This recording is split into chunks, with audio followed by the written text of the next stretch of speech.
Good afternoon, everybody, and welcome to the Takeup. Today it's episode 17 Policies, detailing our promise to deliver. Hey, everybody. Welcome again to the Takeup. It is Friday. If you are in the Mountain Time Zone as I am, it is about 2:30, and it is time for policies. It's time to talk about some things that we all have to deal with when we're talking about customers, and that is to deal with our customer facing policies. How do we handle business exchanges? How do we handle each other? And what do we do about these things? So, really, this is going to be a little more free form. We may do some discussion. I'm really hoping that some of you guys who have shown up today will pipe up in the comments, whether you are on Facebook, whether you're on YouTube. I want to hear more about this because one thing I'm going to say immediately about policies, both for online stores, offline stores, or no matter what we're doing with this company stores, brick and mortar, we all have these customer facing policies that we use. They are not one size fits all. Whenever we see people discuss policy, discuss how we should handle things, these are not one size fits all, not universals, in my opinion, though there are some universal elements we're going to talk about with how we handle customers. So, very happy to have you guys here. Would love to see you guys up in the comments. Make sure and comment on these things as things pop up to you in the categories that we're going to deal with. But the first thing I'm going to say before anything else, I'm not sure if she is here listening or not. Probably not. She's quite busy, as I am. But Lisa Shaw is who actually brought this up to me. So if you like Lisa Shaw, you've seen her certainly part of our Imbrilliance family. And I am generally here as usual from Imbrilliance headquarters, kind of talking about this stuff. But Lisa Shaw brought this to me as something she had noticed. People discussing what we're going to talk about first, actually spoilage. So rates of garments that get ruined. That's something we're going to talk about. And she had seen a lot of people throwing around different numbers and discussing this process of what do we do with garments that are spoiled, or what happens with spoiled garments. And I wanted to jump in and discuss a little bit about the experiences I've had with these things and those kind of numbers, and why they're not universal, why you can't just throw a number on it. And we may venture into some other categories. We might talk a little about pricing. We might talk a little bit about how we communicate with customers. But in general, we're going to talk really about customer facing policies and how we handle these challenges that come up when we're dealing with these things. So hopefully we'll see how deep we get into it. Probably won't be super deep because I like to go a little theoretical, talk about why we do things the way we do them, and maybe how we approach these policies more than reading things off. There may not be a lot of graphical content. I'm usually back and forth showing you embroidery. There may be not a whole lot of that while we're talking about policies, but I think that these are certainly interesting things we can discuss. And before we get started, I always like to say hi to the people who show up. So let's jump in and get some comments up before we get into the meat of the program. So Christine Shreve, always happy to see Christine. If you aren't checking out what Christine Shreve is doing with Women in Business podcast, you need to go check her out at christineshreve.com. Hi, Eric. Happy Friday. Happy Friday to you, Christine. We also have Judy. Hi from Rochester, Michigan. Hello, Judy. Happy to have you in. Justin Armenta, Digitizer. Happy this Friday to you, Justin. Also awesome. Mo Styles, present, ready to learn. I like to hear that. Absolutely. Everybody be present, but don't be just ready to learn. Be ready to engage. Jump in and say things about the topics as we cover them, because I want to get more opinions than just mine. I'm going to give you my opinion, but my opinion may not be the one that works for you. So let's just keep on going with this. Cindy King, always glad to see Cindy. Good afternoon. Glad it's 3:30 here. Day is almost over. I feel very much like Terry Combs on the Two Regular Guys. If you haven't seen the Two Regular Guys podcast, go to tworegularguys.com. That's the number 2 regularguys.com. This morning we talked about online stores, and some of those things had to do with policy and follow through and consistency. So if you're talking about how to run a store, this morning's episode was all about avoiding the pitfalls of people starting online stores. But like Terry Combs from the Two Regular Guys often says, I feel like even though I am with a company, that I always have the freedom, very much like an entrepreneur, to work all of the hours of the day that I want, all 24. So sometimes I think I don't ever get that Friday feeling, but I will say this: my hobby is my job. I love working in Brilliance and the things we do. So honestly, I work when I just have some downtime anyway, because I like to do what I do. So anyway, working on that is a different thing. I will say Fridays don't mean as much as they used to me. Generally, there's a little bit of work all the time. Joe Rita, one of our Brilliance family members too. Hello from Austin, Texas. Happy to see you here. Margaret's in. Jeff Fuller of M Nerd. Good to see you in. We've got all kinds of people. Carrie's in. James is in. Olga. James was here from the previous show. He was on Two Other Guys this morning too. Steve, great topic. Steve, I really hope that there is something in it for everyone. And like I said, I cannot wait to hear other people's opinions about this as we get going. Uh, James says, I've saved spoiled shirts, test on fabric later, and testing and digitizing work. Absolutely. Absolutely. Spoiled shirts should always be part of your testing. If you guys haven't been around me talking about digitizing and testing before, I always advocate testing on materials that are as close to your finished product as possible. So the right kind of stabilizer, the right kind of material, either woven or knit, and generally, if you can, the right kind of color contrast between the thread and the background fabric color. So always keep your stuff for spoilage. We're going to talk about spoilage policies, but if you spoil shirts, definitely keep them for samples and cut them up into swatches if most of what you do is pocket-sized work, left chest, right chest. There's no problem with pre-cutting some swatches if you need to do that too. Tom, hello, Tom of Buzzards Bay. I had you handle somebody. You did some awesome consulting for somebody that I sent over there, and so thank you, Tom, for your hard work teaching everybody about embroidery. So having Tom in is great. Jan is in. We got Bill. Bill, good to see you in as well, sir. Jeff is in. Happy Friday from Eastern Washington State. Yes, good to see you guys in as well. Virginia, yes. Jan, go watch the Two Regular Guys. Yes, go watch the Two Regular Guys. Go back and watch that. Once again, I was here in the headquarters of the Wonderful and Brilliance and on camera for once. So this was actually a host show where we had me and Terry and Aaron all on camera talking about this because we are very much involved in sales and e-commerce. So Christine says, commenting on the Friday feeling, I don't really have a Friday feeling now either, really. She is an entrepreneur, started her own business. I work when there's work that needs to be done or when I have an idea, that which has been a lot lately. Yeah, that's true. And when you get excited about what you do, like I said, like working on stuff for Brilliance, I get excited to work on something and it may be 2 a.m. and I'm up working because it's what you want to do. But hey, that's how it goes. Cindy, your grandchildren in town, I'm ready to have some fun. Well, I'm glad you're having a good weekend. So with all that, I could go on forever just popping up comments and talking to everybody. But great to see you all here. I'll do one more because Mike is a frequent flyer here. Mike, great to see you here. Mike Muldowney is in late to the party, but you are here and we're just getting started, man. You're not late. I'm just going to keep going until we probably have bonus time. So let's go ahead and start into this discussion of policies, right? So when I'm talking about policies, I may or may not be talking about something that is just legal language here. Most of the time when we think about policies, we think about things like return policies or the sort of things that we may put on a disclaimer to try and cover ourselves when we're dealing with customers. But I'm talking about more than that. It is more than just those disclaimers and the language of that. It's more about our approach to how we deal with customers and how we deal with problems that are fairly common in our industry. So I would like to just jump into a few of those types of problems that we have. Like I said, this may be a shorter show. We may see how much you guys want to interact with me, but there are just a few things that I think are common for us in the decoration business that don't really get talked about perhaps in the way that they could be. Usually all people do is ask, can you show me a policy that I can copy and paste and stick somewhere? And sometimes without really thinking about whether that's the best policy for them or their business. And the first thing, what this came from is a discussion that Lisa Shaw started with me about spoilage, right? Spoilage. What do I mean by spoilage? That is just the garments that are ruined that don't come out when you are working on them. So when we're discussing spoilage, the reason you'll see this term like this, generally when I've been working on larger contract work, that's when I discuss spoilage. So at one point, the shop that I was working for did work for the large stores in the mall that you might have recognized back in the day. So we did work for, Hot Topic and Sears and Dillard's and the things like that. Just all of these department stores that were around at the time. We did these mass amounts of work where really the sizing was done in size ranges. People would order certain clusters of size ranges and it was, thousands of pieces. When you're ordering really large amounts of pieces like that and the size ranges are set to an average because we have people coming in who are going to buy out of this size set. Maybe you're selling into a retail store, maybe you're selling into a shop where these items are not being used for individual people. Well, then you can discuss, spoilage percentages and say, okay, well, 2% spoilage, 2 to 3% is something that I hear thrown around quite a lot. 2 to 3% spoilage is normal. And it's okay if garments come in, we're going to have that many garments that are ruined. If we get customer supplied garments or the amount that is ordered, we may be under or over by a certain amount. And generally that under amount is, of course, spoilage. The problem is that with most of what we do, when I talk to most embroidery shops out there, I'm not seeing the number of huge contract shops doing that work. Most of the time, I've got people who are doing 24 to 48 pieces.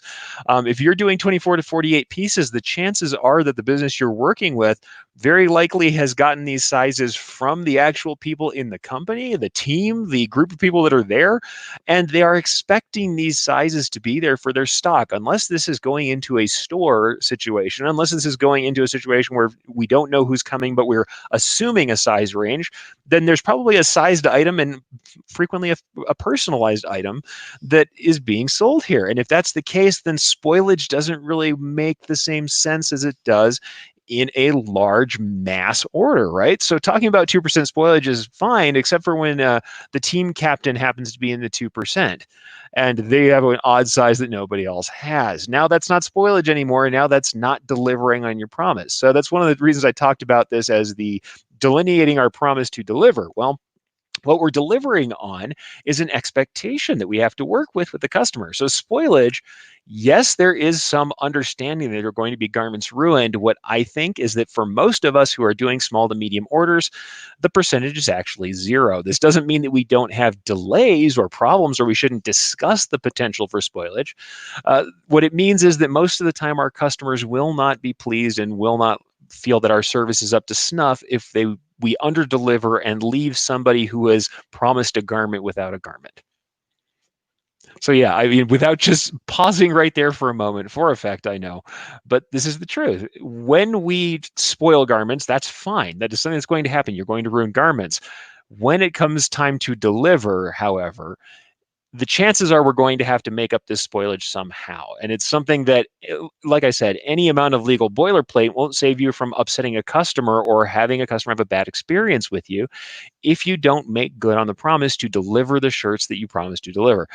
Certainly, like I said, you're in a big contract situation, that is a very different situation. The problem is that when I have seen this bandied about online, a lot of the people who are discussing it, it's someone who's in a difficult spot, maybe doesn't have a lot of capital to throw around to try and fix a problem, and who is unhappy because they're dealing with a customer and they're trying to figure out what is an acceptable level of not delivering for this customer. The problem is if it wasn't discussed up front, and if it is the kind of situation like we're talking about, where we have a team, where we have a group of people, where we have a business where they were promised a certain number of shirts for individual people, and these sizes, these shirts were selected for these people, what we're actually doing is letting down a particular person on their team. So these are not the same thing. So spoilage and then under delivering are not the same thing. And I'm not trying to say that there is no way in which we have this spoilage forgiven. We can talk to a customer and say, hey, here's the reality of the thing. Come Friday, let's say Friday is your delivery date. I know that I have ruined a garment that I cannot get by Friday because we have a short lead time or because the customer required a short lead time. And you say, I'm sorry, this is the case. We talked about this earlier, what your lead time was and when you needed it. But the thing is, we cannot get that garment on time here. What can we do to make this right? And frequently what it means is that you're replacing that garment probably at your cost. And that's something you should be more concerned about building into your expenses than trying to stick the customer with it because you agreed upon a spoilage rate. So that's one of those things that I'm not entirely, on about. It's not that you cannot have spoilage in that context, but you have to discuss it with someone and understand what that means. So let's go ahead and grab a couple comments and questions out here and say, here we go. Is it a belief that there will be spoilage as expected or something that should be anticipated and prepared for? I'll be honest and say in most of the companies that I worked, especially when we were doing smaller orders, we did not expect spoilage. If there was a garment or a particular combination of decorations that might have spoilage in it, we might prepare for it. We generally tried to prepare our lead time so that we could deal with spoilage. And honestly, with the kind of shipping times we were getting, especially pre-crisis here, with the kind of shipping times we were getting from our manufacturers and vendors, we weren't particularly concerned. We usually had enough lead time to handle spoilage, but it's something that we discussed ahead of time. And Tom does some awesome stuff out there. You should see him. He says, we stayed a 1% or a one piece depending on the quantity order. I deliver 100% of spoilage. As a contract for an ASI distributor, they expect us to ship out 100% of an order. Absolutely. So like I said, stated spoilage, I don't think it's a real thing. I think that that's a very different matter if you were doing, like I said, when we were selling into retail stores, what we were delivering were these bundles based on an average number of sizes that would be purchased. And frankly, if the things didn't sell, there were chargebacks where we were going to be taking back these garments. when we're dealing with that, the acceptable spoilage rates are something that's stated in a contract, and that makes a lot of sense because they want to make sure they have enough product to sell and that they have a certain amount that they're willing to purchase from you, and what they will expect over or under, and what that will require of you, and you'll end up getting chargebacks and paying for deviating from that. When we're talking about these other kind of situations, the kind of situations most custom decorators are in, you deliver 100%, and what the real crux of spoilage is how do you deal with a customer who's going to have spoilage happening. So that's really what that is. Once again, this doesn't mean you aren't going to ruin garments. We all ruin garments. These things happen. I would say we didn't really expect it, and we considered it to be a just-in-time kind of process where we were able, in the shops that I worked in, to handle that spoilage. But it did mean frequently that we were producing a garment for free, that we were taking a hit on these things. But in the larger run, for customer service reasons and for branding reasons, that's how we felt. We wanted to stand behind our product, and that therefore we didn't really accept spoilage as the kind of thing that we would just write off as, yes, it's in a contract and you get it. The thing to understand with people is that we want to be upfront about that delay. We want to be upfront about what that is. So really, the question here isn't necessarily, at least in my mind, it's not necessarily about spoilage. The question here isn't about spoilage. The question is this: what should we do in order to make sure that our customers understand where we stand on it? And for me, it's we should establish expectations. This is about communicating with people and making sure they understand what will happen when and if a garment is ruined. Now, we're going to get back into this because I'm going to talk a little bit about customer supplied garments in the same vein, but really it's upon us to communicate clearly with a customer and say, in the case of something happening to a garment, in the case that we cannot produce a garment, this is what happens. These are the stages we go through. And this is something you should communicate to a client up front. This is something that should be happening previous to something going wrong in the order. Most of the time when I have somebody contacting me because they're having problems with spoilage or with something going wrong in an order and dealing with a customer, it's because they haven't discussed the potentials with the customer before the order was taken. And we're now in a situation where, for whatever reason, the order has gone south, something has gone wrong, the customer's upset and doesn't know what's going on, and the arrangement is becoming less than financially wonderful for the decorator. And because they didn't discuss this ahead of time, now there are different expectations that have been set on either side, and everybody is just having kind of some inconsistencies with what they think is supposed to happen. So for me, establishing expectations is probably more important than worrying necessarily about spoilage rates. It's about trying to understand what you're going to do with that. So for me, it really has a different connotation depending on where you're selling into. So that's kind of how it works. So we're talking here, we've got Michelle saying, oh, what about contract embroidery if you are not making profit on the garment? You know, it's a hard question to answer sometimes. For the companies I worked for, I would say that by and large, if we had spoilage, we were going to cover that spoilage. Usually, if it was something we were doing large contract like that, there would be some buffer that we set up ahead, like we talked about with Tom, that there was an expectation that they needed to provide for 1% over or 2% over, but that we were going to deliver in full 100% what was ordered. So that's the kind of thing that how it works. It's really about baking it into the pricing. It's something that in fact, I'm going to bring this up because this is how I handle it. Jeremy Picker of Amber Creative says, I learned from a big contract printer in Cali. They bake in the spoilage in the full package pricing or ask customer, do you prefer to be short or exact? If exact, order a few more and they assure the full amount and ship back what's not needed. So yeah, this is absolutely it, Jeremy. Expectations over explanations. Do the hard part ahead of time. Talk about potential problems ahead of time and validate with the customer what they will accept and come to an agreement before you go. Especially when we're talking about big contract work like that. There has to be something in place where you understand what you're going to get. Justin also says, I have a screen printer customer that orders an extra T in the most popular size of the order. Easier to spend the extra few bucks up front instead of short the order and have an upset customer. Best case to get a few extra shirts in the order. Absolutely. That's usually when we dealt with customers who were doing these large orders, they often would want to do that proactively anyway. When we had good customers that we were making good margins on, and we were watching our profits carefully, well, then we were going to make sure that we built that in. And actually, Michelle says, not making profit on garments. You don't have to make profit on garments if you're making the appropriate profit on the decoration. The thing is, you have to make sure that you are making appropriate profit on the decoration by understanding what time you have invested and not being so close to the bone that a ruined shirt will cause you to be, underwater on an order. And I think some people really have that issue. So, let's bring in a comment from Christine as well. Communication is really important in every phase of the process. If you don't understand what your customer wants and they don't understand what they expect from you, confusion and unhappiness results. Always communicate your policies clearly and often. Yeah, absolutely. And Josh kicks in that 1 to 2% per placement on contract. And honestly, that's about where we landed too. We would have that built in when we're talking about those larger contract jobs in the shops that I worked at, 1 to 2%. It was stated that way. I'm going to be honest and say we delivered 100% anyway.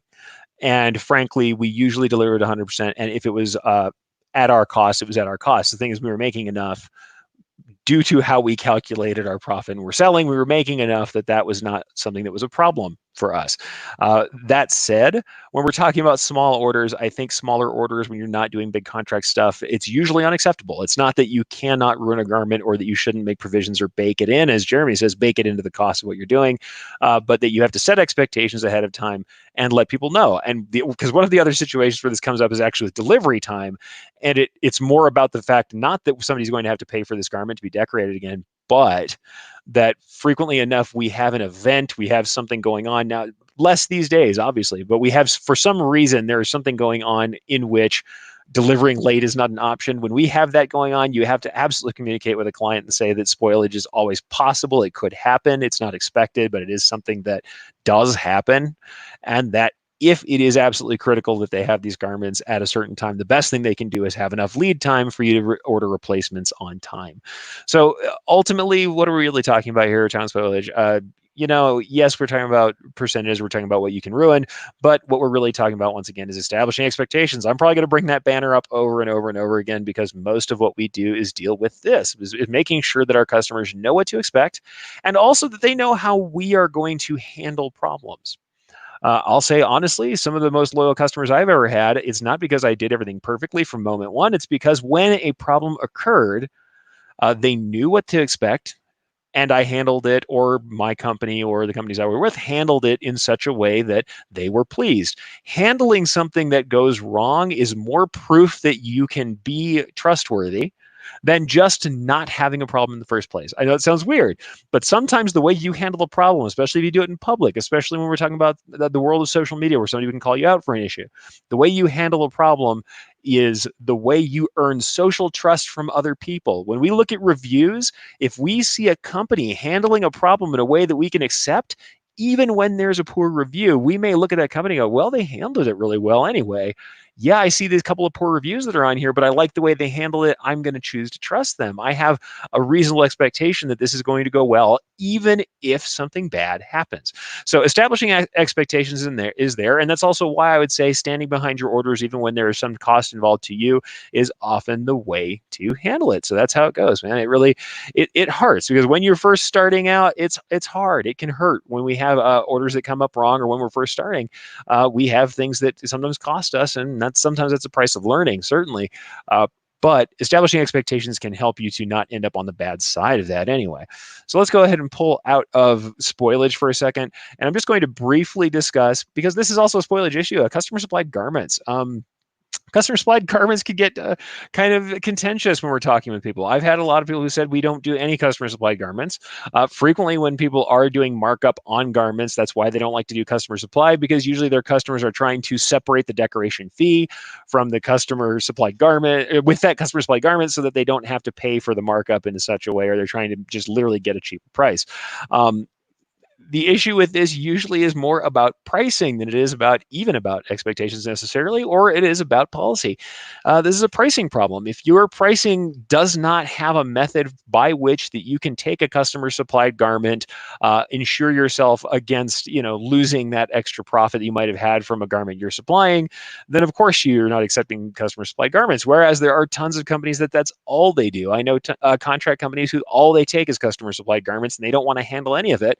And their positive side of that is to essentially not have to have any capital tied up in garments when they work on stuff. There are multiple ways to handle this. So anytime somebody says, should I take customer supplied garments or not? That's not a one note answer either. That is not a one size fits all. I have been at shops that do both and that don't do customer supplied garments. And usually, what I'm going to say, truthfully, even when they say we don't take customer supplied garments, when a customer comes in that has a customer supplied garment of their own that they are really trying to get done, they can't get done anywhere else, or they're a good customer for some other reason, or they're willing to buy a certain number of garments from you, suddenly we're willing to run these customer supplied garments. So, in all honesty, what this usually comes out as is a way to protect yourself from issues with garments. And what I've seen in multiple shops is a difference, or at least a separation, in how they're willing to back up spoilage. As we talked about spoilage, I'll talk about this briefly. The expectation being that if you buy a garment that we supply and we're making the markup on, not that that's something we're going to tell them necessarily up front, that we're going to lead with our markup, but let's say if we buy a garment from us that we're buying from our vendors, that's something we can ensure if anything goes wrong with it. We're not charging you for the spoilage on this garment. We're going to order the garment again at our cost, since of course it's cheaper, and then we'll run the garment and out the door it goes. But then the split would be if you bring in a customer supplied garment and we're paying the same decoration rates, we have a small percentage on the decoration rates above that. And it's not very small, honestly. It's 25, 30% is what I'm often seeing. And some people go higher than that. I've seen 50, I've seen more. But we increase the amount we're asking them to pay for the decoration because we're not making the markup on the garment. And people are often putting together waivers where they'll say, okay, you bring your customer supplied garment in, that's great, but if I break a needle and it chews up a garment, well, that sucks to be you. You're going to lose that garment. Most of the time, everybody signs that and says that that's going to be okay. Customers don't always mean it, even when they say it's fine.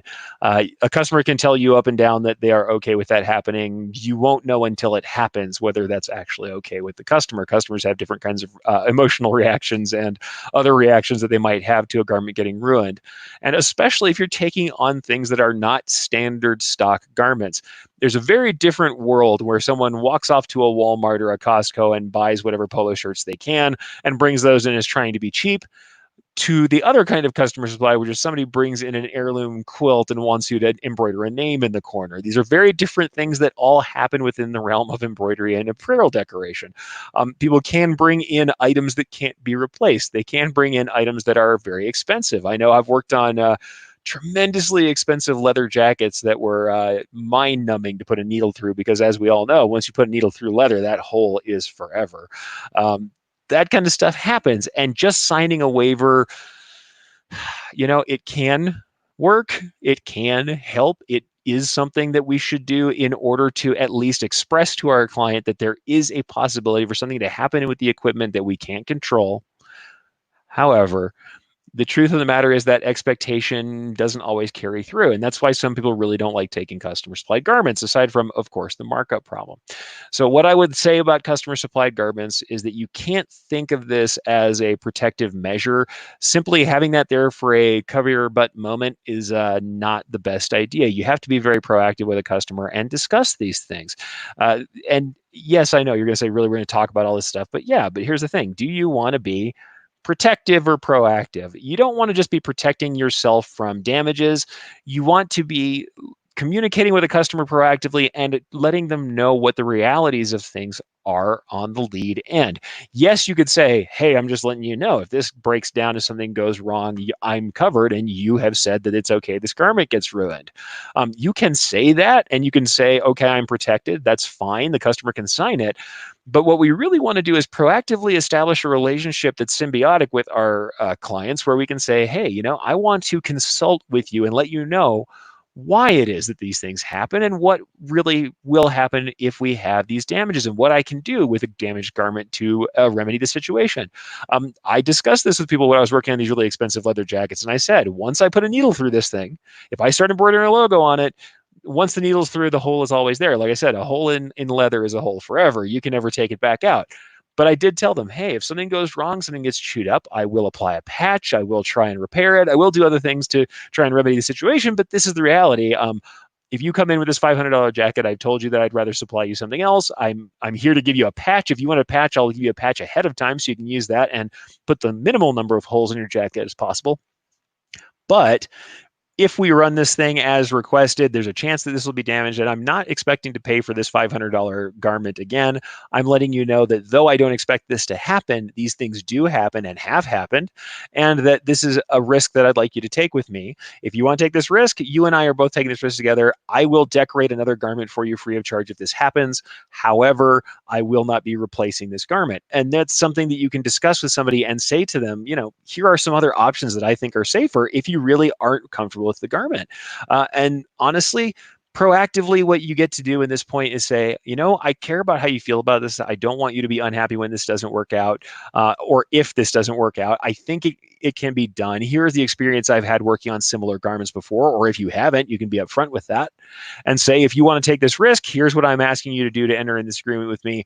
Not just saying, hey, man, I'm protected. I don't care what happens to the garment now that it's under the machine. I told you it could have happened. That attitude is not going to be good branding for you. It's not going to bring back customers down the road. It's certainly something that's going to be shared on the next Google review. So the attitude, in my opinion, should be proactive, not protective, and you should really think about that ahead of time.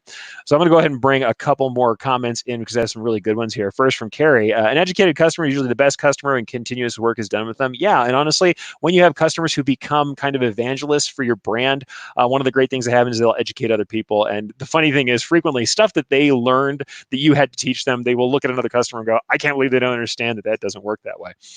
They'll actually be staunch supporters pretty frequently, though I will say there are people who don't want all this education. I have come across the occasional customer who says, I want to put my money down on the barrel head and I want shirts to appear in a box and I don't want to talk to you. But I would say, by and large, with Carrie here, most of the time the educated customer was the best bet for me. Mike Muldowney says, I love customer supplied garments, pure labor profit, and I don't have to spend time purchasing, managing the order. No formal waiver, just a warning, usually via email. Anything from vintage Christmas stockings to 900 North Face jackets, I'll do it. I don't care. Oh, man. Let's go out there like Mike, right? And just do the darn thing, right? I've done those really expensive garments before and I've been fairly happy about it. But I will say, like I said, from this right here, protective or proactive. I took a proactive stance on these things when I was communicating with someone, and I told them the reality of the situation. Not because I think that it's all that bad. It's just that sometimes people really do have poor reactions to this stuff, and they need to understand what you're doing. Because I will say this: I've had people who really didn't get especially working on leather. I've had people who really didn't get that this thing, if you decided later on to try and pull the embroidery out, the leather would be chewed up underneath. I have had people not understand that before. So for me, I like to come up front and say, when we're embroidering, we are definitely putting a bunch of holes in this thing. That's how it's going to be. Irene says, I like that approach. Yeah, I think that's the approach to go with. Be honest with people, establish a relationship with them, and use this as a chance to say, hey, I'm a plain dealer. I'm being honest. I'm getting that going. Irene says, I'm a nervous wreck when working on customer supplied items. I remember a time where I was. I'm not as much right now, but I will say there are certain things, and one of them would be the fact that I mentioned it. Heirloom quilts, and I worked on antiques that were old enough that I actually felt, truthfully, I said that I didn't think I should be working on them or that we should use an applied patch or something else because I think that they should be able to be restored because these are the kind of things that should be in a museum, not probably have a bunch of polyester shot through them. But honestly, there are sometimes where people just say, this is what I want. And I knew, I trusted my own skill and said, well, if it's what you want, I'm going to do it in the gentlest way I possibly can and embroider your garment in a way that I find won't be so damaging. So you never know, folks. It's one of those things that you have to judge for yourself, whether you want to take customer supplied garments. There are reasons for both. I think the best way we can take, once again, we're going to try and set expectations when we start this. If we take customer supplied garments, that we let people know what our process looks like, what it is we're going to do to these garments, and what the possible outcomes are, and get them on board. Really, that's what we have to do with any of these things. We have to get the customer on board and understanding what we do. And frankly, for me, customer supplied garments, even when we did the customer supply, we would tell people, hey, if we supply the garment, we can take care of that and make sure that it's essentially insured. We guarantee garments that we purchase for you. I'm going to be honest and say this. Even when if we had a good customer and they brought in a customer supplied garment for whatever particular reason, somebody needed a size that didn't exist in the style. You have one team member who will not wear the kind of clothes everybody else wears. The truth of the matter is we usually would back them up and help them out in some fashion. And if we could supply another garment with a good customer, especially who has a long-term relationship, The relationship trumps the policy here. If you have a good customer who's bringing you in continuous work, the idea that you won't occasionally eat a garment in order to keep them around is of little merit for me. Now, this also means you're not chasing customers who are paying you the least amount they can. Those are not the customers we're talking about. The people who are in that relationship with you, who are taking the risk with you, who are supporting your business, to occasionally eat a garment for them when they bring something in, or to throw a garment on the end. I'll say that's the other thing I've done, is say, here's the deal. I have a big order from you that is not customer supply. You want to throw one customer supplied garment in there that's something special. I'm not going to even charge you for that decoration, and with the understanding that I will not be replacing this thing if it gets ruined.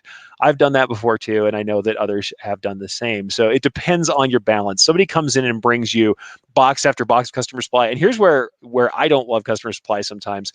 I had a big client, local dealership in our town, and I won't say which dealership this is out here in Albuquerque, but this dealership would bring in boxes of like matted down clothing of all descriptions.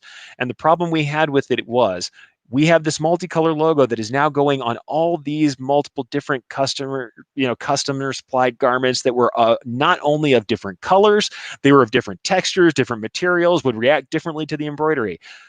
When those all had to come in, now my normal one piece order, and I've given them a piece pricing that is to cover this mass order they said they're going to bring in. When they bring all these different things in, some of them now need toppings that the others don't need. Some of these have to have color changes so the text doesn't disappear. Because honestly, you can say, I'm running the same thing on all of them, no matter what you bring me, and try and put your foot down and be grumpy and say, that's what I told you I'd do. But do you think a customer is going to appreciate that when you give them a black garment with this guy's black text on it when the rest of the stuff is visible and this stuff isn't? No, they're not. And the time spent in categorizing that stuff, the time spent in working on that stuff has to be paid for. So that's something I can see. Hey, I don't like customer garments for that. But if you're dealing with a customer in such a way where they understand what they can and can't do, and they understand that there's going to be increased costs if I have to do other processes to catch things up, I mean, seriously, these boxes would come in with Polar Fleece and Sherpa and tissue burnout t-shirts, and they all wanted the same embroidered logo and everything. And as we all know, that is just not going to happen and be of a high quality. So invariably, it means that things had to be changed. Those things then incur charges. And eventually, what happened with that customer? Once the salesperson who was kind of feeding this customer left the company, and we found out exactly how many things were being hidden in different VIGs and such, that customer got fired. We didn't take their orders anymore. And that's the truth of the matter. When that is not the kind of customer for whom I'm doing a bunch of extra work. That's not the right way to do it. So the way we would handle it in general otherwise is to make sure that we had individual runs, that we would understand with the customer that colors are important, that we have to know this stuff, and that very largely different fabrics may take different processes, and that we're going to have to discuss that with them ahead of time, or let them know that that will incur charges. And then when the customer garments come in and we check them in, if something strange happens, you contact them immediately. You don't run the garments and then charge them the overage and wait for them to understand that you upped their bill. You tell them the bill is going to be upped, is going to increase, before you run the garments. So it's all about clarity. It's all about communication, and to work on that ahead of time. And so let's go ahead and bring in a couple more comments here. Nitro, you say, I had to rewatch this, got on a phone call and been able to listen. Hey, man, that's why this stuff is online and you can watch it again anytime. Yeah, so let's go back here. We have Ginger comes on. I once made a customer push the go button, heirloom hanky from her grandmother.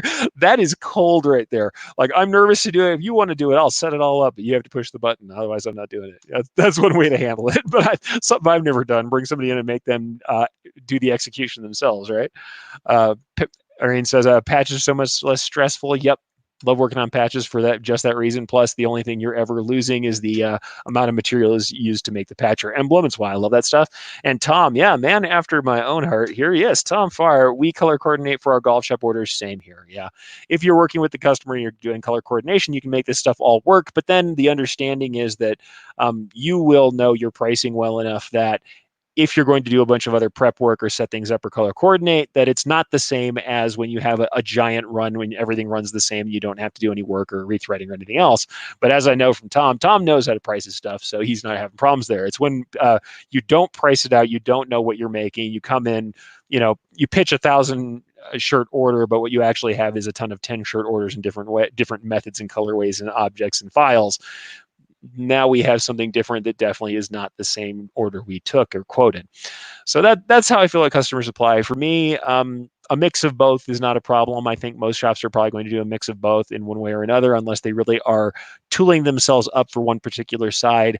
And I found that sometimes the argument is detrimental to the customer experience. But like I said, this is a particular segment that I was working in. I was not working in the largest contract decorators, as large contract decorators have a very different way of operating from your local mom and pop brick and mortar decorator, or from your online digital decorator, which is another model altogether, which doesn't even factor when we're talking about this kind of stuff.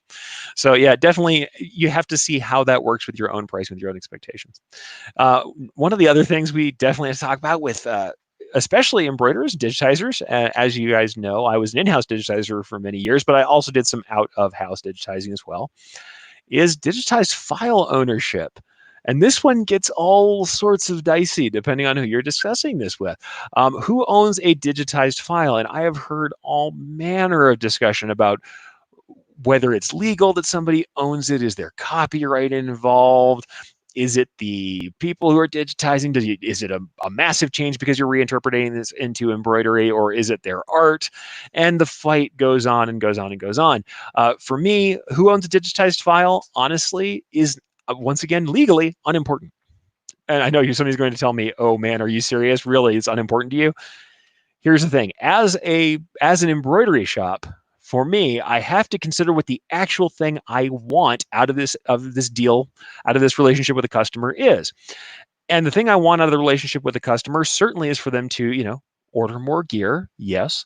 They're going to order more shirts. They're going to order more hats, and I'm going to run those, and I want to make profits. Absolutely. Surely. But what do I want in my reactions, my relationship with the customer, my building of that? Really, it's a relationship. The building of that partnership is to make sure that everybody has good expectations and feels like they are trusted, and that we are getting trust from them. And locking someone down with their file rarely goes anywhere good.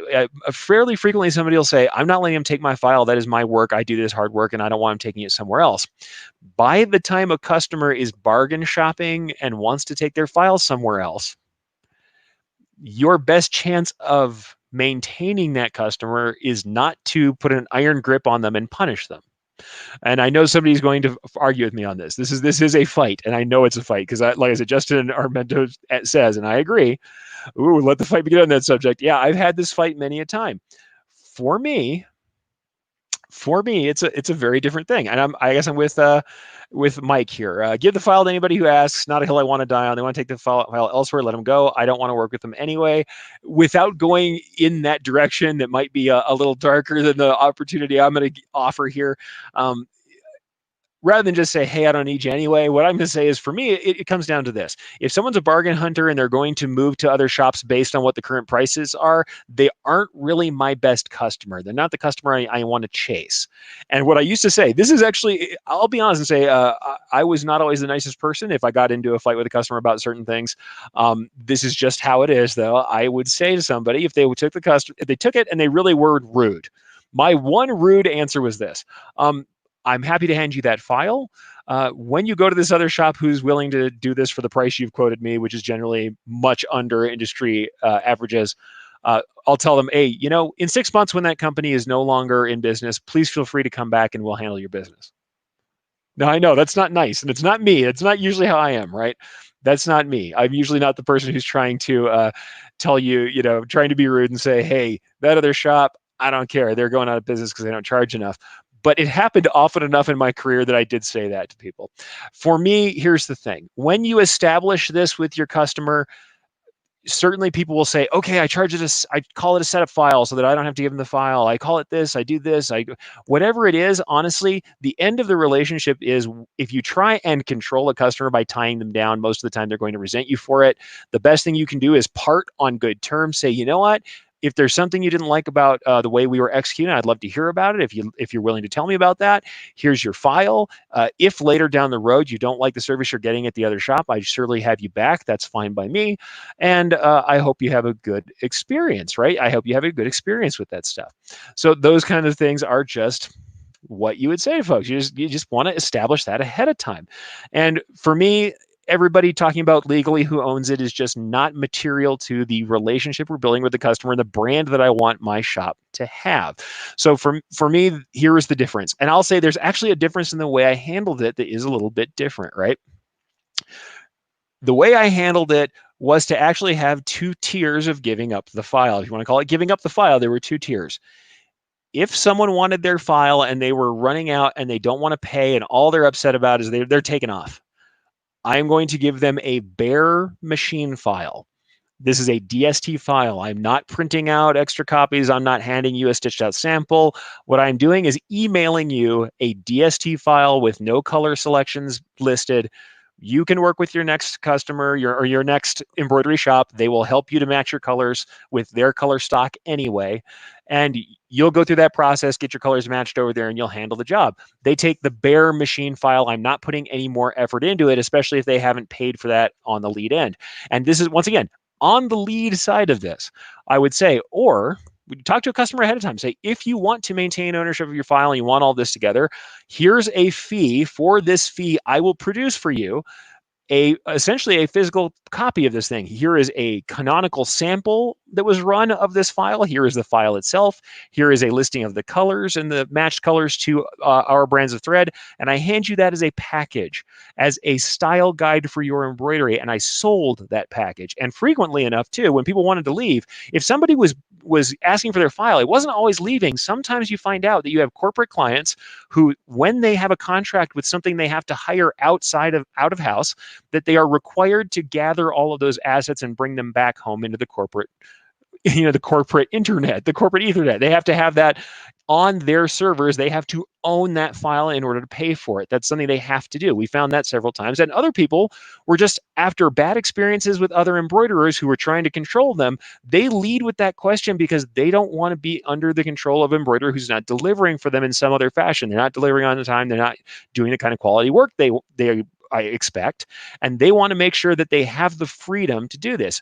Allowing people that freedom on the lead end and saying, here's the thing, we're going to get that file done for you. If you want to own the file, here is a small extra fee. I will produce this all for you, and you'll have a copy you can keep forever. We will keep a copy on our servers forever. And knowing that you've done that, here's your color change sheet. Here's your canonical sample that is in the thread. You can take and do it with what you please. Or anytime you email me, I'll hand you that file. But what you get is a bare machine file. I'm not putting any extra work in it. We're not talking about the colors. We're not matching another Pantone for you. We're not discussing with the new embroiderer things that they need to do. We're not having a consultation with them. You are getting a bare machine file and you can have it whenever you want it. So there's different ways you can handle that for sure. I want to go and see what comments are on here because I can see the comments are rolling by quickly. I know this is something that would bring some things up that'd be interesting. And, here's how it goes. Invariably, we're going to have different attitudes toward it.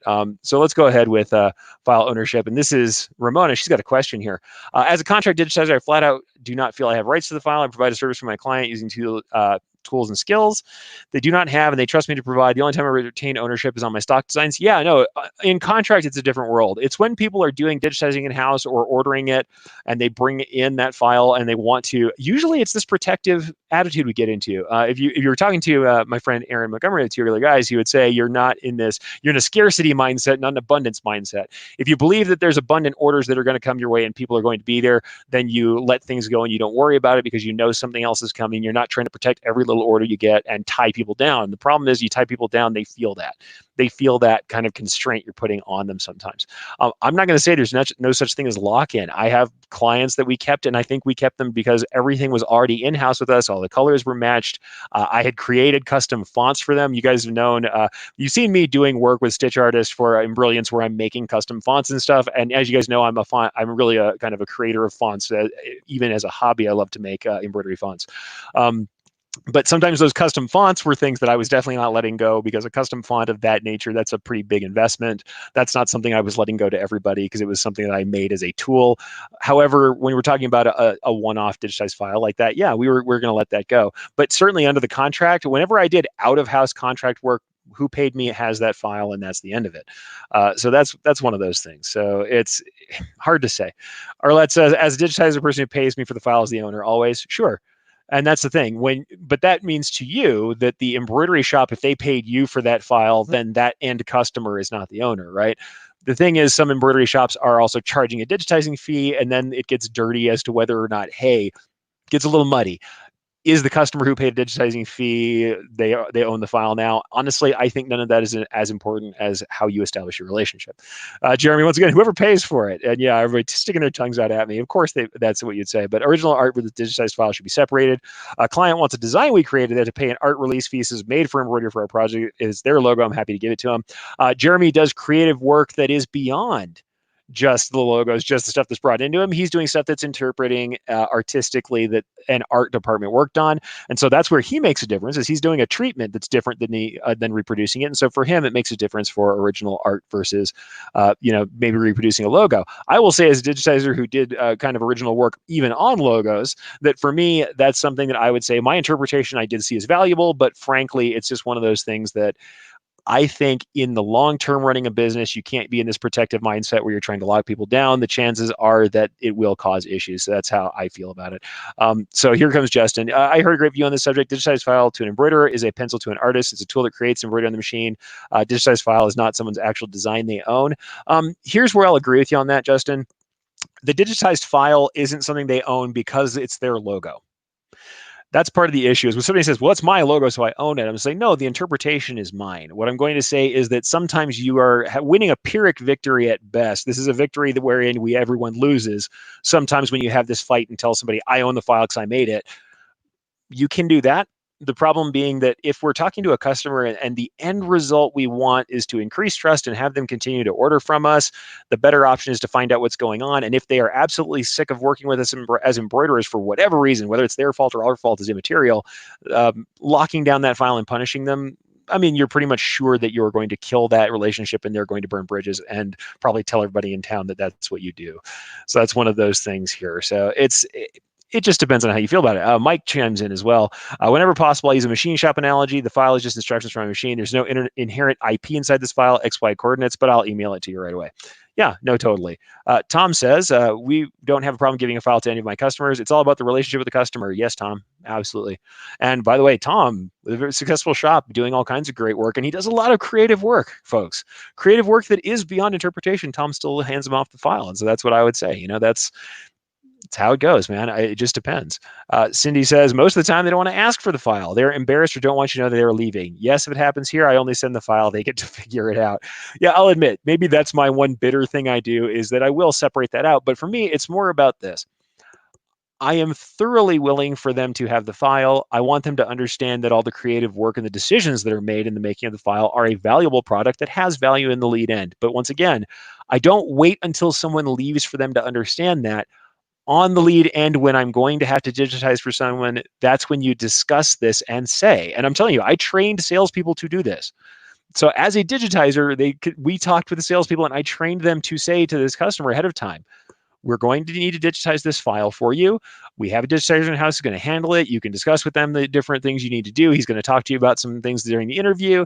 The file is yours. If you want to take it elsewhere, you can do whatever you want with it. If you would like to have a sample and the colorways and all the other things put together into a package so you can have it for yourself in perpetuity, this is what it costs to have that package. Otherwise, we will have the file on file. You can use it whenever you want with us. We're only paying once. And if in the end you want to leave, you can have the file. But if you would like a prepared style guide for that file, this is what it costs because of the value involved. So that's what it is. And this is absolutely true. Mike says this, and I 100% have found this to be the case. There's a certain class of customers like this. Most people just, quote unquote, feel better having possession of the file for whatever reason. And there are people who are like that. And I'd say almost, I know it sounds terrible, but it's like people who are refugees from bad embroidery shops are the ones who tend to have this issue, right? They tend to have this issue where they are very concerned about their file ownership. Usually what's happened, a shop has gone out of business and there's chains on their doors and some customer supplied garments this person had are sitting behind locked doors, or they've prepaid for an order and the people skipped out on them and are not there. They have an order in-house and everything got ruined, or they did a really poor job and they didn't want to stick with them. They had an event and the people more than once, usually it takes 2 or 3 events where the people deliver late or they cause something to go awry because of it. So that's the thing, I like I said, for me, leading with this concept, also being open to releasing the file usually meant they never asked. That's the weird thing. The people who were just like this, like Mike says, where they were just worried about having it, a large portion of them, when I said, we'll release the file whenever you want it, this is the package deal. There was a chunk of them who bought the package deal so they could file that thing and have it and have everything ready so they always felt in control. There was a chunk of them who just said, okay, that's good. You're not the kind of person who's going to fight with me about this. I don't need to have it right now. I just want to make sure I'm not locked down. And then there was another chunk of people who said, great, and they wanted the file. And pretty frequently, honestly, most of them didn't leave. The ones who did leave were the bargain shoppers, and they would leave and come back and leave and come back, and they were not somebody I was chasing or trying to do any special work for. So that's one of those things, folks. It just depends on how you want to handle it. If you're an outside digitizer, of course, whoever you hand that file off to the embroiderer, and that's their business to deal with. What I'll say is, for me, worrying about protecting yourself, worrying about trying to do some lockdown. It's once again protective or proactive. I don't like to operate in a protective mindset. I like to operate proactively and tell people what I am willing to do for them and how situations can go and make things the best for the relationship. It's also something even here at Brilliance, where we're selling software, we have this really, honestly, we have a very long return period. We have a 90-day window. We let people return things in. And sometimes people will say, man, 90 days, why are you doing that? That's a long return window. And I'm like, you know what? In the end, there is nothing to be gained from this customer who is dissatisfied, who has missed the return window by a couple days and is holding on to this thing they don't want. We don't want their money because they are not part of our tribe. They are not going to support us. They're not going to sing our praises from the rooftops.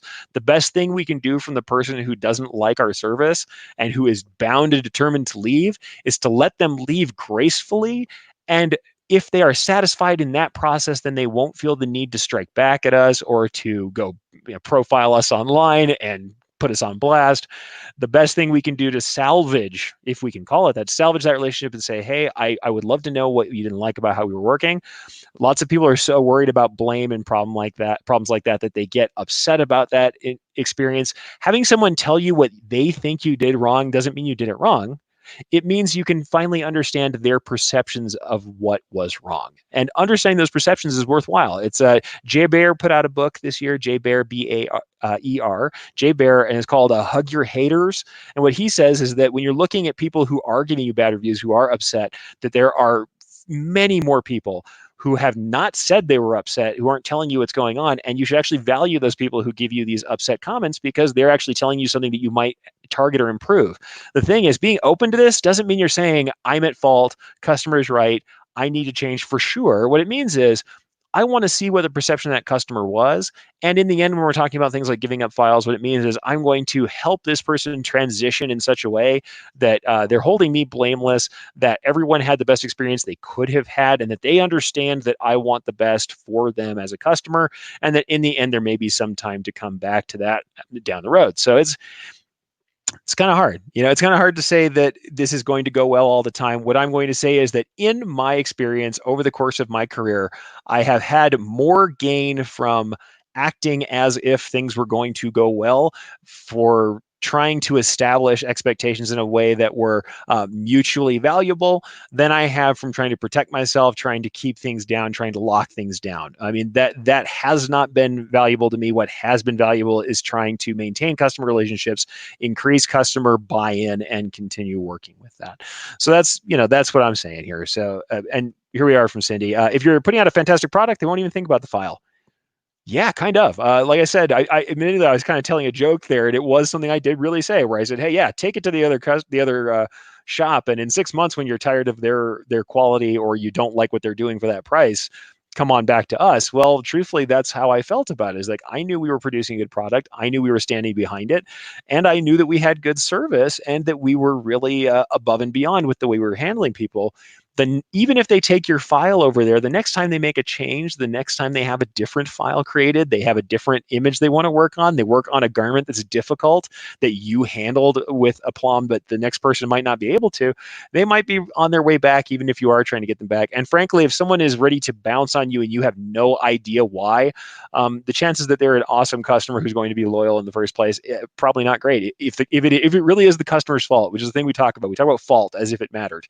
If it really is the customer's fault that something's wrong, trying to keep them around isn't really what we want, right? That's a bad customer. If it's really their fault. And if it is our fault and they're upset, trying to lock them down and bring them in, or trying to tell them at the end of it that, yeah, it's our fault, but I'm still not letting you go. You can't have the thing that you ostensibly paid for or feel like you paid for.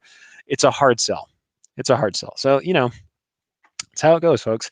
Oh, and here's an interesting comment. This is an aside from Marine here.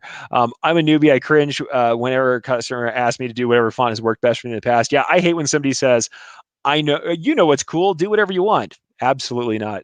Expectations. What I often tell people is I give them something outlandish. I go, okay, well, what I like is this medieval font, and I like it in bright pink. Do you still want that? And they say, well, no. And I'm like, well, it's probably a better option if you make your choices. Now, certainly it's okay to be a consultant, but when somebody just says, it's cool, I'll be like, let me show you what I actually like, and we'll see if you think I know it's cool or not. Otherwise, let's talk about what you think is cool. Let's talk about what you need out of things. It's not that you can't do something creative for folks, but yeah, whenever he says, I don't care, do whatever, absolutely not. That choice gets made beforehand. So that's investment on your point. If you then provide them with a list of fonts and selections and show them all this stuff, you're essentially providing a service by giving that consultation as well. Also, thank you to Christine for putting up that book I was discussing, Hug Your Haters, from in the links there. Jeff jumps in as well, says kind of off topic, but do you think digitizers should sew out the file made on the garment, especially hats? Yeah, I do, honestly, if at all possible. But then what I also want to tell people is if you expect that out of a digitizer, then expect to pay for it. Expect to pay for your sample. That's kind of the issue. Digitizers who don't stitch things out, I will say invariably, I do not think that they are going to be the best digitizers out there. And I know lots of contract digitizers who stitch things out. If you know your work very well, the chances are you usually are going to be on the money for something that is out there. What I would say is, though, if you expect to see a garment sample, a hat sample, don't think you're getting a $15 tape out of somebody if they're going to run a hat, because you know what a hat costs and you know what the time costs on the embroidery machine. If you're trying to pay that bargain basement rate, then be ready to do your own sampling. That's part of the deal. But I was a digitizer, so I may be a little less forgiving on this point than other people. The truth of the matter is, you know what you're paying for. If you've got a good digitizer who works well for you, then pay them accordingly, and realize that the reliability of their files is something worth paying for. But yeah, that's the thing. If a digitizer flat doesn't have access to a machine, if they don't have a machine, they don't run machines, they never seem to know what you're talking about when you're talking about actual execution, then that's probably a bad digitizer. They probably have some cracked copy of the files, and they're just usually using auto digitizing from some software to kind of snow you into believing they're doing some digitizing. But the truth of the matter is that's just that's how it is. Also, Jeff asked me what the average price is. I'm not even going to go there, and that's not because I can't tell you an average price, is because it varies wildly. There are plenty of overseas digitizers who are good and cheap. There are plenty of in-country digitizers who are great digitizers, may cost more because they are obviously not living with the same cost of living. I'm not going to give you an average file price because there shouldn't be an average file price, in my opinion. That's just how I'm going to say that is. It's one of those things where these things cost differently. I know that I was expensive as a digitizer. I never did a left chest for under $100. I never did a back for under 250, and that's just how it was. But the thing is, these things also were different long periods of time before they were now. And my original software that I bought back in the bad old days, the software that I used cost me $16,000 for my first seat. So imagine trying to pay back the cost of an embroidery machine just doing digitizing. Well, you can't do that for $15 a pop unless you have a whole lot of volume, folks, especially when you're going to upgrade stuff. So that's one of those things.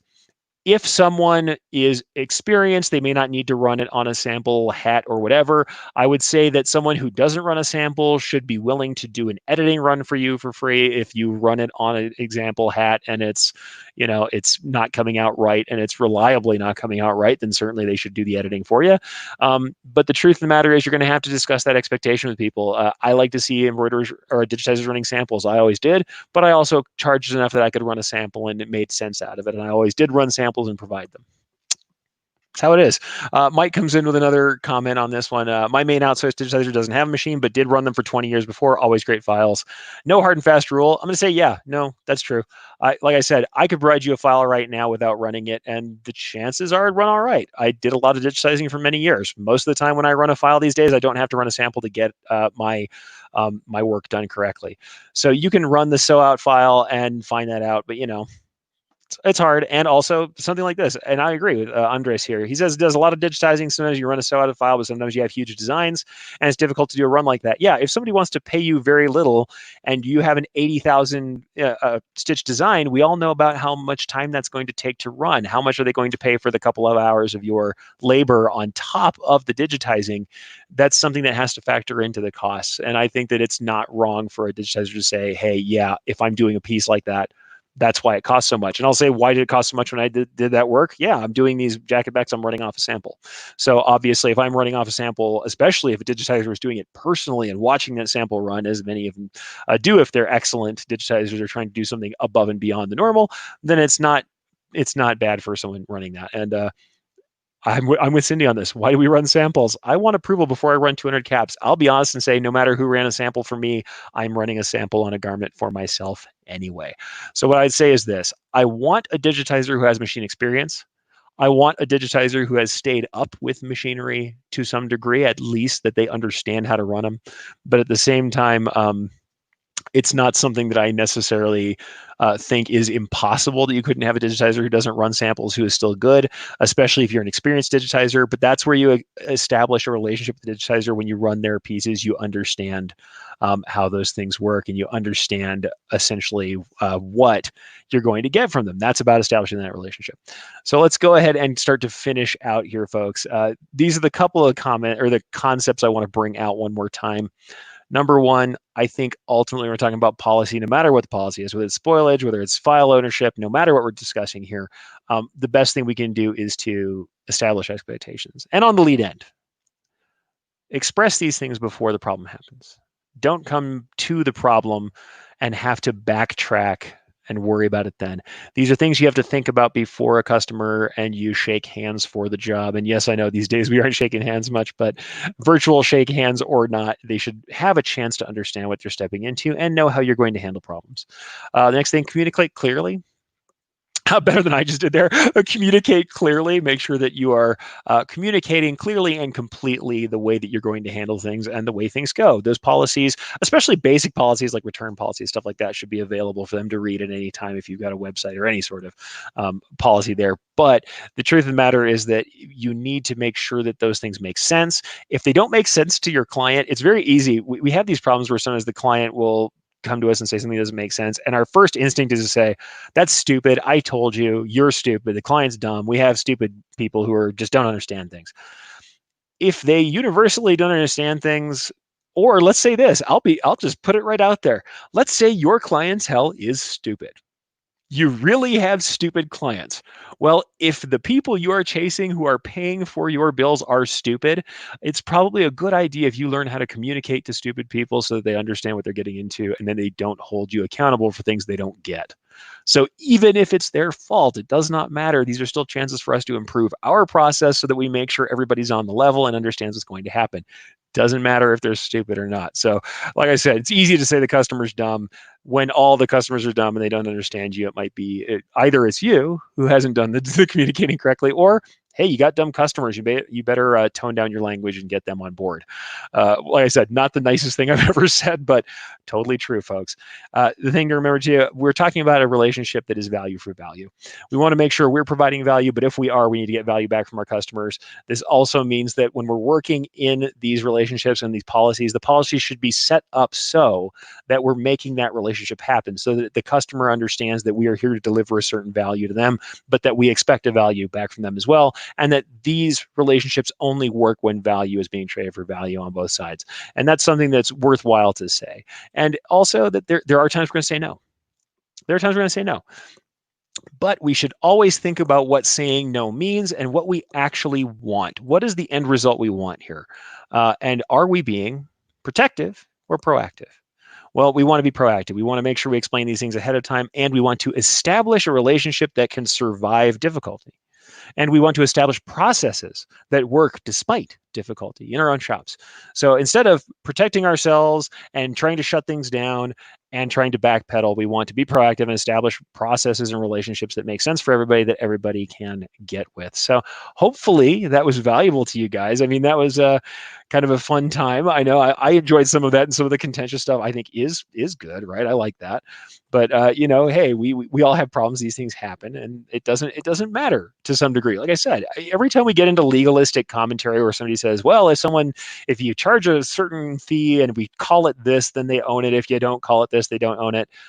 What's by far more important than any of the legalistic stuff we can put together is how we're going to have this relationship built with our customer, and how we're going to build a tribe that understands us, and how our brand looks. I always tell people, your brand is everything that someone experiences with you, right? Your brand is everything that someone experiences with you. It's every experience they have with you. It's not your logo. It's not your motto. It's not your colors. It's not your trade dress. Yes, those are part of it. But the brand is every part of the experience with you.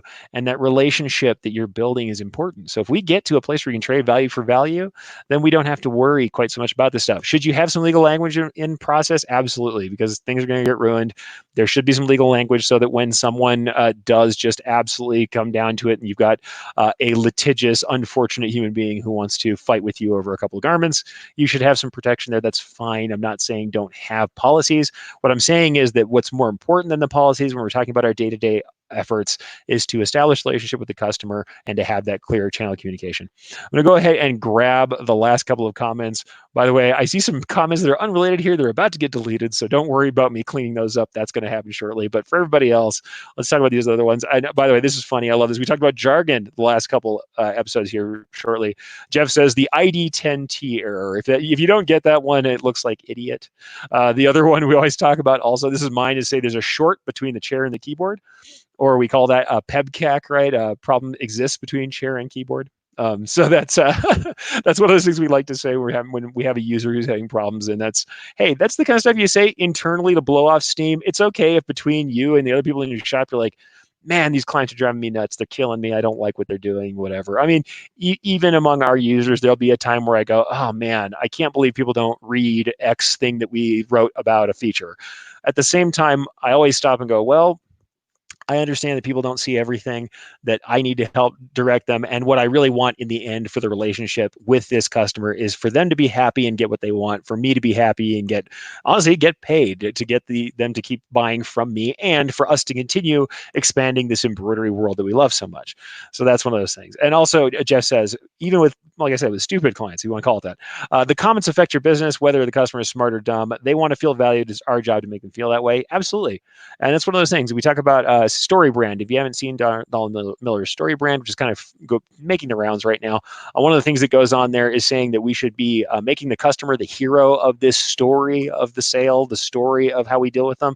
Absolutely, they are the hero. We need to be the guide who helps them get where they need to get. And frankly, even if they're lacking in some fashion, it's good if we're going to guide them and help them out, because we will be the people who they trust, and they're going to keep coming back to us for that understanding we can bring. And truthfully, they want to feel valued. We all want to feel valued. I think there's nothing wrong with saying that. Yes, it sounds pretty touchy-feely and fuzzy, but the truth of the matter is we make our decisions on buying with our emotions. We can say we make them all through digits. If we can say we make them all through figures and facts, but the truth of the matter is there's a certain amount of intuition we bring to it, and a lot of that is emotional intuition, where we're saying, I feel like this person's going to take care of me. Carrie comes out and says, can we get coffee and muffins next meeting? Learned a great alternative view. Thank you. Yeah, like I said, no, I can't give you coffee and muffins. Sorry. I'm going to establish my expectations here right now. I'm not going to send everybody coffee and muffins. We can enjoy coffee together. I know if I would ever stop and take a breath, I could take a drink of coffee one of these days.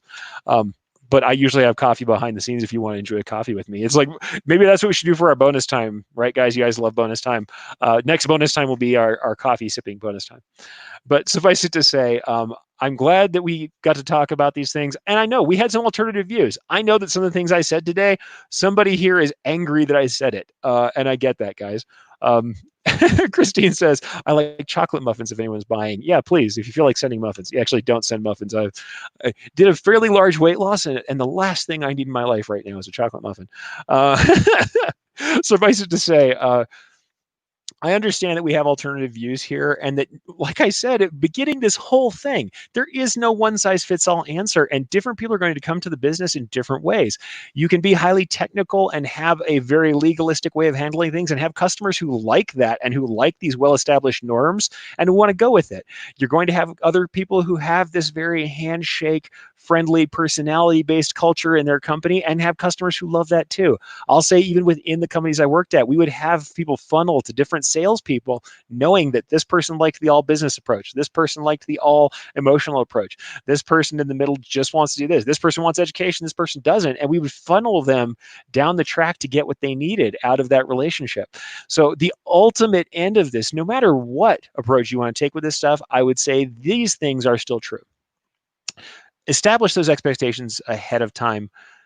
Don't get into the protective relationship with customers where you're constantly seeing them as the enemy. The moment you see them as the enemy, things are breaking down and you're having problems. And like, I know you're going to complain internally, you're going to blow off steam. We all have frustrations, but in the end, we need to know that those customers are part of this symbiotic relationship that allows us to do what we want to do. So don't get in the protective mindset. And ultimately, clear communication, establishing relationships trumps any amount of covering ourselves with legal language. So, yes, be covered. No, don't make covering yourself the focus of your communications with your customers. All right. Well, with that, guys, that is the end of the take up. We are 15 minutes into bonus time against all of my complaints to the opposite. And I'm very glad you're here. Thank you to everybody who contributed. Definitely, if you guys want to come in and contribute next time, we will be on topics again that we have Q&A. I love to have you guys contribute. So thank you for doing that. Tell everybody who you want to come in. I'll be joining you from the Brilliant Studios as usual come next Friday. And I would love to see you here. No matter what you do today, no matter where you're headed, I hope you enjoy your weekend. I hope that you have a great holiday.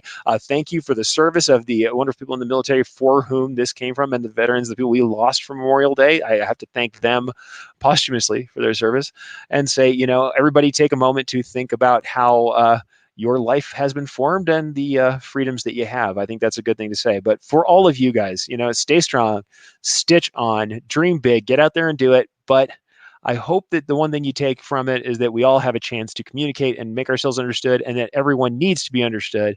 And between that, we can find a place where we're always trading value for value. With that, that's the end, folks, but I hope you have a great weekend. Thank you for being here.